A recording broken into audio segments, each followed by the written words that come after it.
So today అయితే అమ్మమ్మ గారి వంటల ఛానల్కి వెల్కమ్. ఈరోజు మా అమ్మమ్మ కాబూజు శనగల కర్రీ వండిపోతుంది. సో ఫస్ట్ అయితే మా అమ్మమ్మ వాష్ చేసింది అనమాట వెజిటేబుల్స్ని అన్నిటినీ. ఇప్పుడు ఆనియన్కి వస్తుంది కదా, ఇవి ఉల్లికాడలు అనమాట. ఉత్తిగా అలా వండకుండా ఉల్లికాడలతో కూడా చేయాలనేసండి. ఈ వయసులో కూడా తను చాలా ఎఫర్ట్ చేస్తుంది కదా. అమ్మమ్మ ఒకసారి మా వ్యూవర్స్కి హాయ్ చెప్పు. ఇచ్చుడు హాయ్ చెప్పింది. ఓకే, సో ఇవి ఇలా కోస్తూ అన్నారు కదా, దానికోసం మనం కాబూజు శనగలు కూడా నానబెట్టుకోవాలి. ఇక్కడ అవి నానుతూ ఉన్నాయి. ఈలోపు మంది రెడీ అయిపోద్ది అనమాట. ఇప్పుడు నేను అమ్మమ్మకి హెల్ప్ చేయబోతున్నాను. స్టవ్ ఆన్ చేసి కాసేపు అవిన తర్వాత ఆయిల్ వేయాలన్నమాట. సో తగినంత ఆయిల్ వేసుకోవాలి. ఇప్పుడు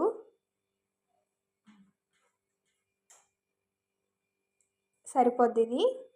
అమ్మమ్మ మన కోసం అన్ని వెజిటబుల్స్ కట్ చేసింది. సో ఇప్పుడు మనం ఇవి ఆయిల్లో వేసుకోవాలి. అమ్మమ్మ ఇప్పుడు ఉల్లిపాయలు టమాటీలు కళాయిలో వేసుకుంటుంది అన్నమాట. వాటితో పాటు ఉల్లికాడలు కూడా వేసేస్తుంది డైరెక్ట్గా. మనం హై ఫ్లేమ్లో పెట్టుకొని మంచిగా వాటిల్ని కలపాలన్నమాట. కొంచెం ఆనియన్స్ అనేవి మనకి బ్రౌనిష్ కలర్లో వచ్చేంత వరకు. సో మనం అబ్జర్వ్ చేస్తున్నాం కదా, అవి ఇంకా కొంచెం బ్రౌన్ కలర్లో వస్తే అప్పుడు మనం పక్కనే సోక్ చేసి ఉంచుకున్న శనగలు ఇందులో వేయాలన్నమాట. సో ఇప్పుడు మంటను మనం కొంచెం లో ఫ్లేమ్లోకి పెట్టుకున్నాం.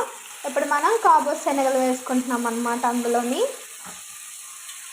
మంచిగా సౌండ్ వస్తుంది కదా. కొంచెం ఎక్కువ కర్రీ చేసుకుంటున్నాం కాబట్టి ఎక్కువ వేసుకున్నాం. మీరు తక్కువ కర్రీ చేసుకుంటే తక్కువ వేసుకోవచ్చు అనమాట. సో ఇప్పుడు మనం శనగలు వేసుకున్నాం కదా, మంచి కలర్లో కనబడుతున్నాయి కదా. దెన్ నెక్స్ట్ మనం కొంచెం సాల్ట్ అండ్ నెక్స్ట్ కారం మనకి సరిపడినంత వేసుకోవాలి. కాసేపు ఇవి ఇలా ఉన్నద్దాము. మంచిగా సోక్ అయింది కదా. ఆల్రెడీ సాల్ట్ వేస్తారు వీళ్ళు నాకు చెప్పకుండానా, వీడియో తీస్తున్నానని చెప్పి. ఇప్పుడు టమాటాస్ వేసుకోవాలి. మంచిగా ఒకసారి స్టిర్ చేసుకోవాలి, మిక్స్ చేయాలన్నమాట. మంచిగా కలుపుతున్నాను.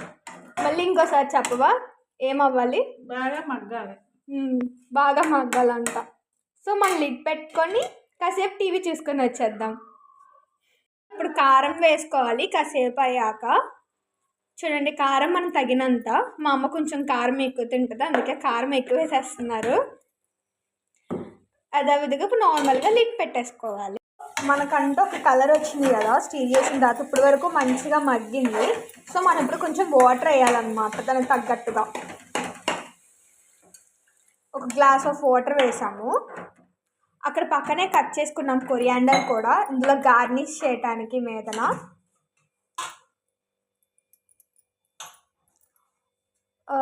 వేసుకుంటున్నాం కదా, మంచిగా గార్నిష్ చేసుకొని ఇప్పుడు జస్ట్ ఇప్పుడు నార్మల్గా అక్కడక్కడ అలా అనేసి.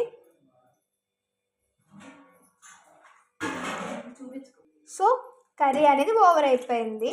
లిడ్ పెట్టేస్తున్నాం, తర్వాత మగ్గిపోద్ది. గాయ్స్ కర్రీ అయితే రెడీ అయిపోయింది. చూడండి ఎంత మంచిగా దగ్గరగా వచ్చేసిందో. ఇంక సర్వ్ చేసుకోవడమే. So bye guys.